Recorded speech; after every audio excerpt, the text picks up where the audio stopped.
Is that? Nizal. So we just gonna talk about the wrestles.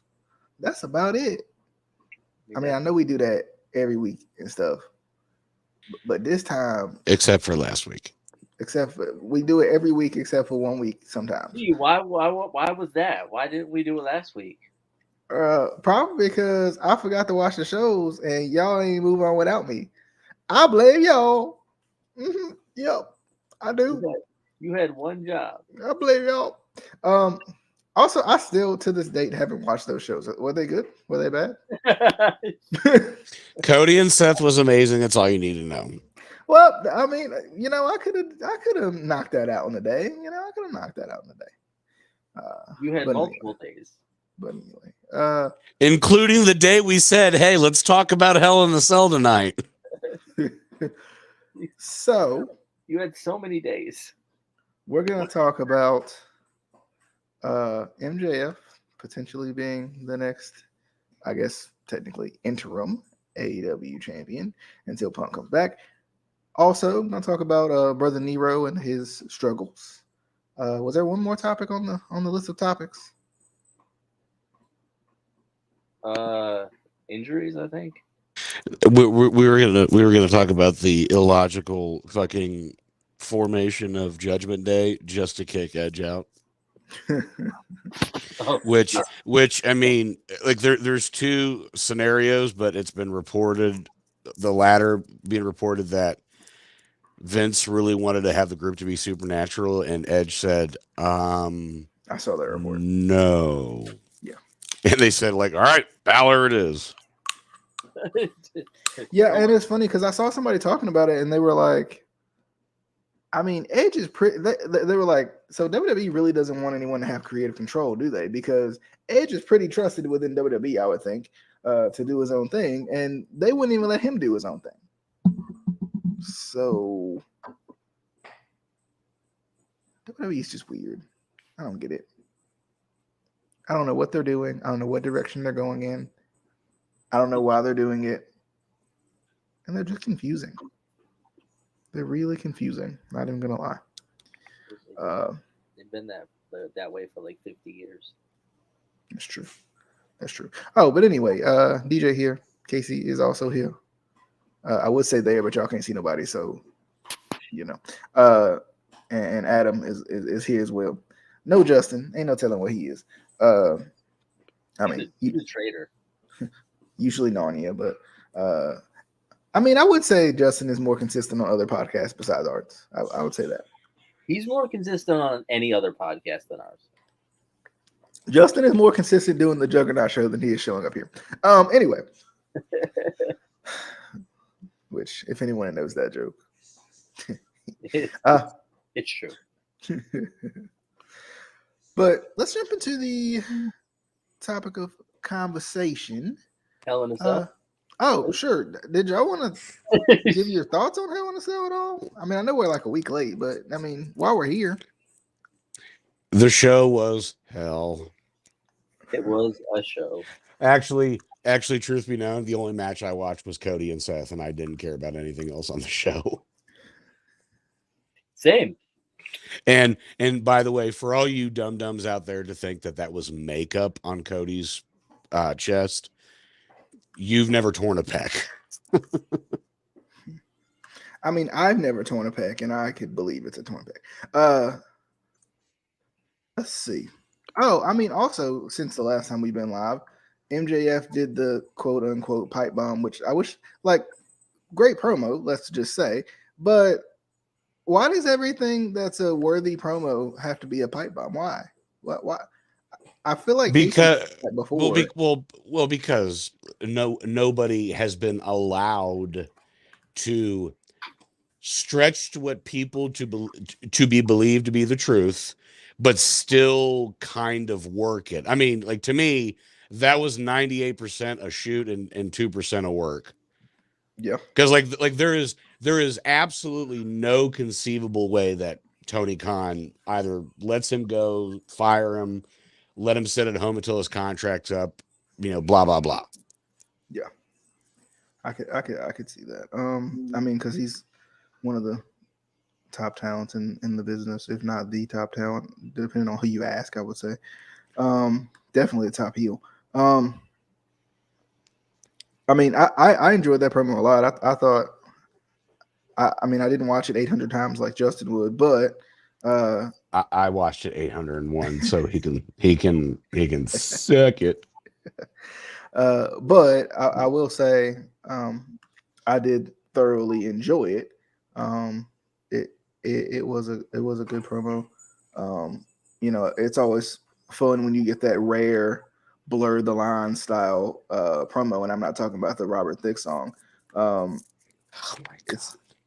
The only thing I didn't like is, Hey, again, like I love CM Punk. Don't get me wrong, but why does everything have to be compared to CM Punk or the Pipe Bomb?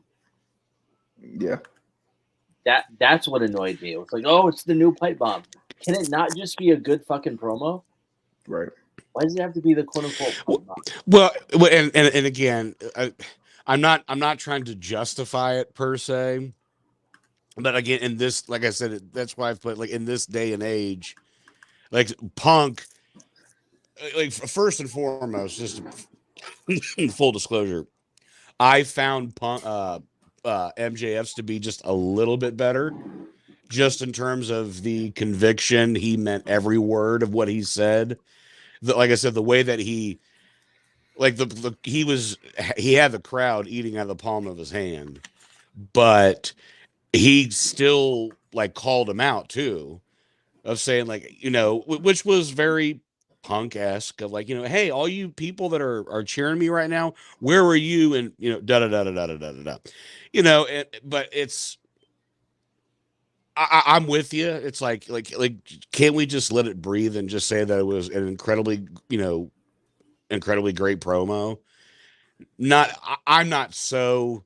I mean, I'm not saying like you're offended by it, but it's just one of those annoying things. It's like forbidden door and all these other taboo phrases that, you know, people, you know, latch on to. But I don't know. Like I said, like if for me, between the two, I thought MJF was just a little bit better. Punk's was amazing, but it's just, you know, like sometimes Punk, not say that he doesn't have the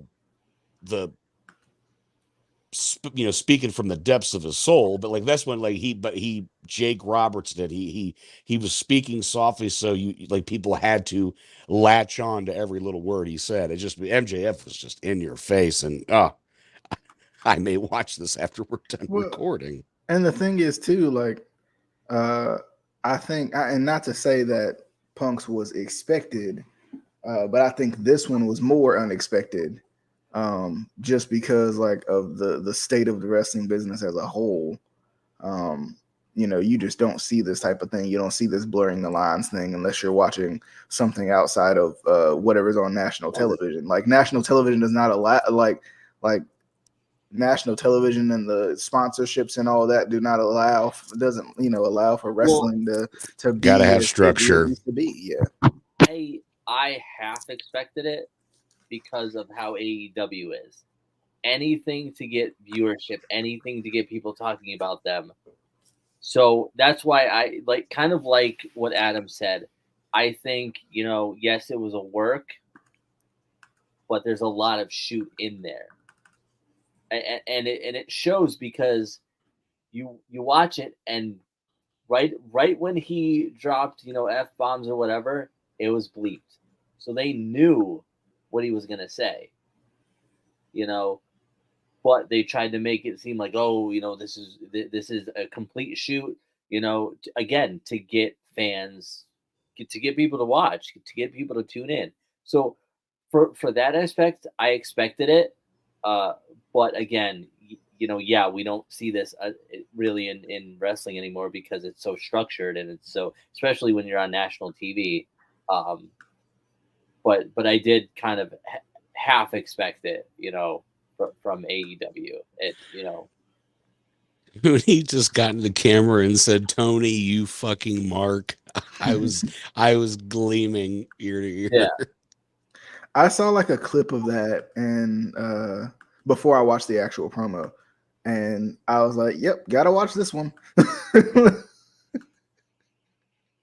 I was like, "Yep, gotta watch this one. This is gonna be worth every second of it." Yeah, but just like right when the moment he takes off the scarf and says, "This isn't MJF, this is Maxwell Friedman," boom. It's like, all right, here we go. And then just beat by beat. And then, and again, the ingenious fact of like, you're going to have to pay all those ex WWE guys you keep bringing in, and everybody, I mean, it was perfect. It was perfect. Again, people either have had that opinion or just people are kind of seeing it for what it is. We're not just taking WWE guys when how many have there been and just the past year and a half alone, so I mean that'll live in infamy for a long time. um I'm not necessarily buying in the fact that this is going to turn him face per se, but if like I think it'll still be a natural progression because I mean, let's face it. Like Steve Austin, and just bear with me. Steve Austin, it was a complex character, but he was a baby face. Like he said he was going to whip your ass, and he did. And he never retreated. Yes, he would do things that were against the rules, but that was to take the piss out of the heel, i.e., McMahon, i.e., fill in the blank. Piper, ruthless, disgusting, despicable human being, but he still had that edge even when the crowd turned him face. So that there again, there's still just that little bit of like, I mean, really what Piper had more is that he fired up more. And MJF, I think, has that in him because at least from in my opinion, that's who he's been compared to the most is a modern day Roddy Piper. So I can see that I can see that you could work with that a little bit as time goes on. But I mean, he's going to be off TV for a while, which I'm fine with. Again, how can I miss you if you don't go away? You have to let people sit on that for a while. You can't just have them be back on television after that promo and then just start doing matches again. And it's like, whoa, wait a minute. And I think that's been an issue with like AEW booking is like they'll like when they do something right, then they back it up with doing something completely terrible. You mean like the Mid Atlantic, the All Atlantic, whatever the hell that new belt is, where everybody involved is like two people are actually from the quote Atlantic area. Tony, look at a globe. Isn't that basically just bringing in more people to AEW when you can't even book the people you already have? Just saying. Well, yeah, but here's the thing: you announce it, and the tournament starts tonight. Wait, what? And I thought the thing too about it was, I heard a lot of people talking about like, oh, this is when people start to like try to compare apples to apples when it's literally not in the same thing. They were trying to compare like the amount of titles that WWE has in comparison to AEW. My issue with that comparison is what they do is they'll be like, well, they got the NXT title and they got the NXT UK. I'm like, you can't compare AEW's two brands, not even two brands, just two shows with the same people on it, with WWE's supposed two brands at the time, and then what 3-4 other brands that don't even necessarily include factor into the main roster. Like I just feel like that's kind of an unfair comparison to try to make when you're spread across brands, not one show that comes on Wednesday and one show that comes on Friday. Yeah, I mean, for what it's worth, the one thing I will give AEW is that they kind of it's two separate shows, but they're all meant to be the same product. They on Wednesdays they promote Rampage, and then on Rampage they promote Dynamite, and on Rampage they'll do video packages and all that stuff. They at least do some integral booking and television production stuff right per se. Again, but it's still just the product. Besides that, the actual matches in the ring, like Thunder Rosa sandbagging Marty Shafir, but and then but just with WWE, they claim that everything's different. There's Team SmackDown and there's Team Raw. It's all the same. It's all the same. At least the NXT brands, they still feel themselves, but they're not really that really different from each other. I mean, I would say, you know, granted, nobody watches it anymore. I think NXT UK has a little bit more, I don't want to say originality, but it kind of has its own feel to it, kind of what NXT used to be like 5-6 years ago. But it's just, again, they don't have the names. It's like that has now become the niche product because, you know, the last few years they got a lot of names, but there was still guys that you could quote discover that they weren't just known right offhand, even from the internet fans. But yeah, the belt comparison, it's a problem across the board because there is too many titles, and I've never seen a company AEW. I've never seen a company have more interim champions before in my life. Like, why can't just the title just be vacant? Yeah, there was a point where I was like, wait, what's an interim champion again? Yeah, because I mean, it was either Cody, Samuel Guevara, or Scorpio Sky. That's it. The last time that it actually had some credibility, in my opinion, was when Miro had it. Yeah, and I was glad to Because see he was him smashing back. people. I was glad to see him back. But the funny part was when they brought him back against Johnny, who was just debuting. Yeah, and I guess that's his role, but that's why I said before, I'm like, I'm not saying you have to make Johnny like the goddamn champion, but like to me, he's got at least one decent program in, but you bring him in and you just smash him. But I mean, and good for him. I know he can make anybody look like $1 million, but man, he's good. You could get one more halfway decent little run with somebody to put a guy over. I'm not saying he has to he has to conquer the dragon per se, but man, but just come in, boom, squash. I mean, they've done that to Jay Lethal. They've done it to a bunch of guys that they brought in. Yeah, and then it makes no sense because they're big signings, and then well, they were big signings, now they're not. Yeah, Joe's starting to fizzle out quick. Yeah. Speaking of fizzling out, what are you guys thinking about Brother Nero and the serious help I feel like he needs to get at this point? So, from what I recently saw, I guess they basically gave him an ultimatum. You're suspended without pay, and you have to go to you need to go to rehab. And according to sources, Jeff is considering it, but he's considered it before and hasn't done it. I think, and I've talked to a couple people about this. I think AEW needs to crack down and make this. This could be a good thing for AEW too. I think you need to crack down. You need to say, you know what? You're suspended without pay. You're under contract with us. You can't work anywhere else. So you can't take any other bookings until you go to rehab. You are going to rehab or you're not working, period. And I think that would show that AEW actually cares. Because if you just release him, that just shows you don't really care about your roster. You don't really care about your guys. So I think they need to. This could be a really good thing for AEW to show that, hey, we actually care about the health and well-being of our guys, and we're going to do what it takes to finally get Jeff help.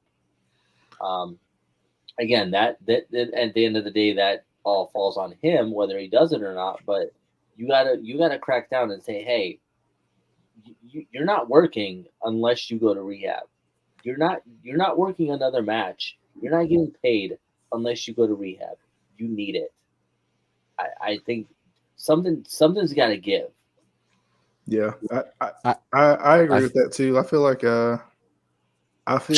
like you said, they kind of got to crack down on it, and like for once, a wrestling company should use their money for something that it's worth using for, right? Like, I mean, the worst thing that could happen to Jeff is uh, be in the wrong place at the wrong time with one of these DUI, not only convictions, but let's just say it turns into something worse. Uh, and then he has to live with it. Matt, who's trying to support him as much as he can, him and his family got to live with it, and like I know go watch the arrest video. It's not a good look. yeah, it's just one of those things where like it only takes one. It's inexcusable regardless, but it takes one time. I mean, it takes one time for it to be just the worst thing you ever done in your life. So I think, of course, obviously it's up to him. But I mean, also like, I think it's up to like, Tony, or if they have a AEW counselor or whatever, to also like, get his family in on it too. Because if you won't do it for you, sometimes at least you'll do it for your family. Yeah, and I just like I think internally, like he thought he got a free kind of a mulligan per se, because it ended up being true what happened in WWE, where he refused, and he refused because he did take a drug test and he knew that he had passed it. They didn't disclose that, and then dun dun dun, he was right. But like now this happened again within a year.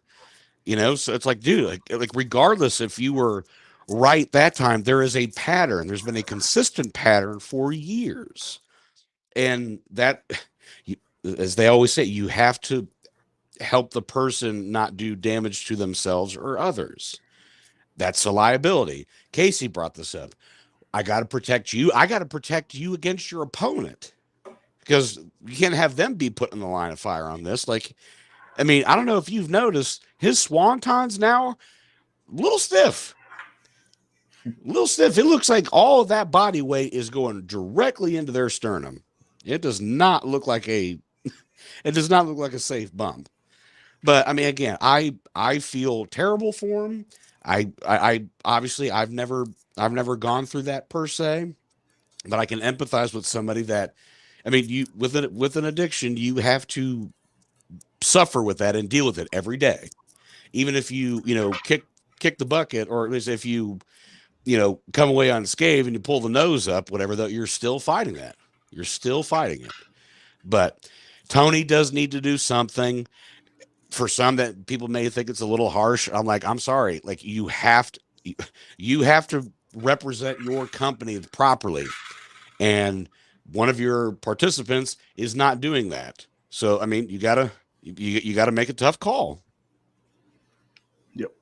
And I mean, that falls on the reputation of the company too. At the end of the day, if it starts to become especially a recurring issue, I think that some of that goes, some of that like falls back on the LOL TNA. I don't know if you call it a mistake or what, but I mean, we've heard what Perk Angle, and I mean, I don't know if anybody ever forget Victory Road 2011. Well, that's what I was going to say. You can't have that happen again. Yeah, with already mentioned man Jeff Hardy. So, should we move into some of these injuries that we got going on? Yes. I guess. So, of course, you got Cody Rhodes with the torn pec, and then Punk having to vacate the AEW Championship. I can't remember what his injury was right off. I'm blanking on it. I think broken foot. Okay. Yeah. You said Punk's. Yeah. Or Cody. Yeah. Cody's is a torn pec. Torn pec, and Punk's is a broken foot. Now, Cody's does give a good opportunity for a Rumble return. I feel like I don't know how long the heel time is for that. People have been mentioning that, but I heard 6 months, but I just got the verification earlier. It is 9, so it is about time for the Rumble. Yeah. So I mean, and I think that would be a fun little return for Cody. With Punk's situation, I would say more so. I think it falls on who do you have become interim champion, and I think that's why MJF came up earlier too, for the simple fact of could be a perfect time to have MJF win the title, and then restart that feud back up with Punk whenever Punk gets back. Just to have that kind of old best in the world versus new best in the world type of feel to it. Could be. I think it could be a lot of fun. Don't know if they go that direction. Also, could be a proper time to hoist somebody else up on your shoulders a little bit. I mean, the Punk situation has some legs to it, just because as much as we love to see Punk as champion, it gives you an opportunity to showcase some other guys in a way, or set up Punk's next feud also. So, Casey, how you feeling about the whole injury situation? I remember you making a comparison with Punk and Balor in the chat before. See, well, and again, with these guys getting older, injury's going to happen. It's just your body starts to break down. Your body can't take the punishment that it used to. And I think with Punk, it was way too much too soon. You know what I mean? Like, he was having match week after week after week after being out of the business for 7-8 years. You can't just jump in like that. I think he should have maybe had a match once a month, maybe. But it was way too much too soon. I half expected an injury, to be honest. I'm glad it was just a broken foot and not anything worse.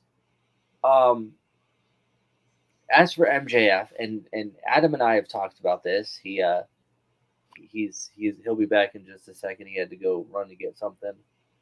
But we were talking about how I don't think it's time, and I think Adam agreed. I don't think it's time for MJF to get the title. Yes, eventually he's going to be the AEW champion, obviously. But I think you continue that slow burn. You show that old school booking can still work. You continue that slow burn and make us want it. Make us, crave it. Make us, give us what we want, right? Yeah. Make us wait for it. Don't just give it to us now. Because let's be honest, he doesn't need it right now. MJF does not need the title. He's already way over. Just with the quote unquote pipe bomb. And he was way over before that. So he doesn't need it right now. Put it on somebody else, and then, again, continue the slow burn of his build, and then somewhere down the road, you give him the title. I don't think he needs it right now. I almost think it would be too soon to give it to him right now. I want to see where this storyline goes. I want to see what he does now. And this could help build the storyline too. They're not giving him respect. He's not getting the pay he deserves, and he's not getting a title shot. Blah blah blah. He can give him that. He can run with that with a storyline. He doesn't need the title right now. I personally don't think, and I think Adam agreed with that. But we'll get his thoughts. He had to run and get some real quick. But who do you feel like should take that interim spot, or do you think they should just not? I mean, I don't know. Have they already crowned an interim champion? I know it's supposed to be like the next week or something. I don't know. Did they crown him champion? I don't know if they did Like or not. already in line, they had Moxley be like in line to be in a match for the number one contender or for the interim titles shot. And then there was a casino battle royal this past week. And Kyle O'Reilly won that, and then he faced Mox. Yeah. So, and I think that's, and I hate to say it, but I think they're going to give it back to Moxley. Nothing against him, but again, another one. A guy, he does not need it. That's why I'm pissed that they put him and Danielson together. To me, it doesn't make a bit of sense. Brian Danielson was your best heel, best working heel in the ring. Aside from MJF as the worker, but you had Daniel Bryan that was cutting fantastic promos, was being a shit heel, kicking people's face in, blah blah blah, and then just out of nowhere, oh, he's the Blackpool Fight Club, whatever the hell, which it still doesn't make any sense. Like if it were me, I would give it to Brian, but like I would almost bet money that they're going to give it to Mox. I mean, even if they turned, partially makes sense, but I don't think he needs it. Well, I think even if they kind of even turned up the heat on Danielson and made it feel like, okay, they're working together, it's like a little respect feud between the two, and then Danielson, commits back to being the heel that he wants to be.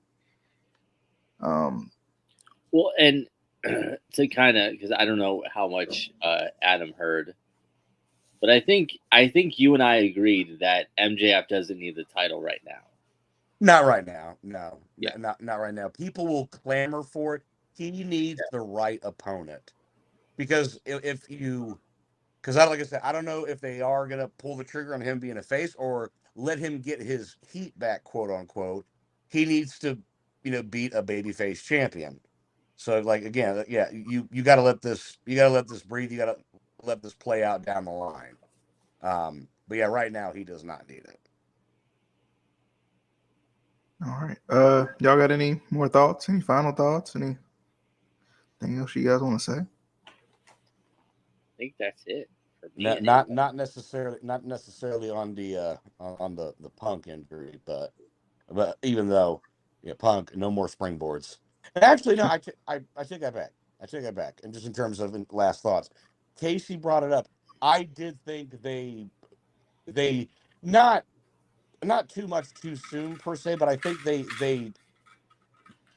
maybe a little bit of that, because he was wrestling every week, and it's not so much waiting for the injury. It's just like, guys, you're ruining the specialness, because after about 3 or 4 weeks, then they kind of fizzled back out about 900,000 to roughly right around $1 million. And I don't know if anybody heard the statement that Eric Bischoff made of like he's probably the biggest financial flop in pro wrestling history, which I take a little umbrage with, whatever. But at the same time, even if you could have that argument, it's not his fault, because he's the biggest star in that company.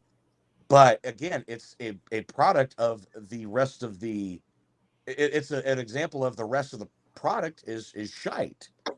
Like consistently, he has the best stuff, the best match, the best segment, etc. And then you have all this other nonsense.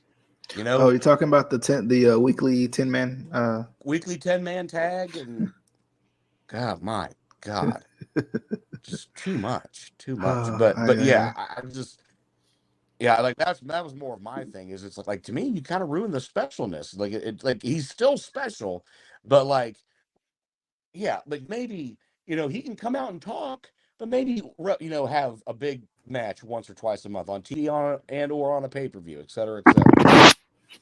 Yeah. Casey, anything final? Nope. All right. Well, that'll do it for this week's episode. That was kind of fun.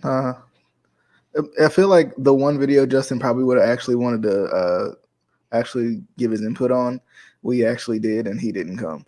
So Well, let me put this out there. How long before he messages us and said, "Well, wait a minute, you did a video tonight?"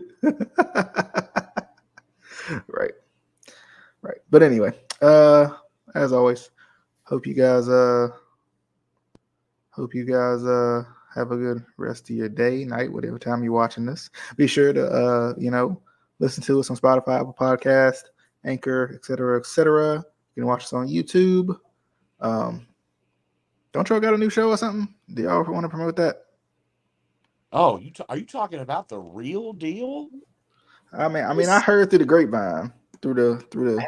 Have you watched The Real Deal? Have you tuned in to The Real Deal? I mean, I would say it's the real deal. I was going to say, I don't know if you have heard, but it is The Real Deal. What we talking about movies and TV. And I just thought of something. We didn't talk about the idiotic Judgment Day thing, which I guess there's really nothing else to say. Yeah, not really.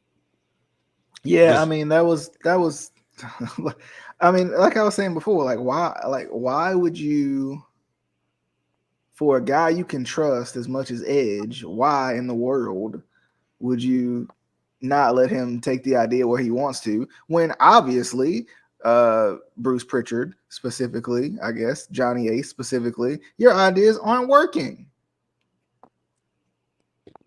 Yeah, I mean, like to me, the transformation made no, like, in terms of like all of a sudden he snapped, like, to me made no sense to begin with, because at Mania, whatever, they had that mixed tag with Edge and Beth versus Maurice and Miz, and then just randomly he starts beefing. Well, he started doing these weird promos and started beefing with AJ for, again, no reason.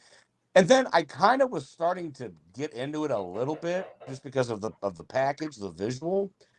But again, when they had Finn, which I had called, I said, like, I think he'll be like the next member, because they were always recruiting.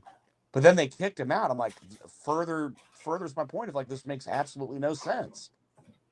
But it was hypothesized that, okay, well, Cody's going to be out. They need a top babyface. Well, how you make a top babyface is you have the heel get the fucking ever living shit kicked out of him to a group he started, and we're just supposed to forget that. And then, so in a couple weeks or a month or however long they're going to keep him off TV, he's going to come out to Metalingus, Alter Bridge, and we're going to be like, oh, yay. Or they're going to act like this never happened and put them back together, and we're supposed to act like we didn't see it. He got a haircut. He got a haircut. Like, this lasted, what, 6 weeks? Yeah.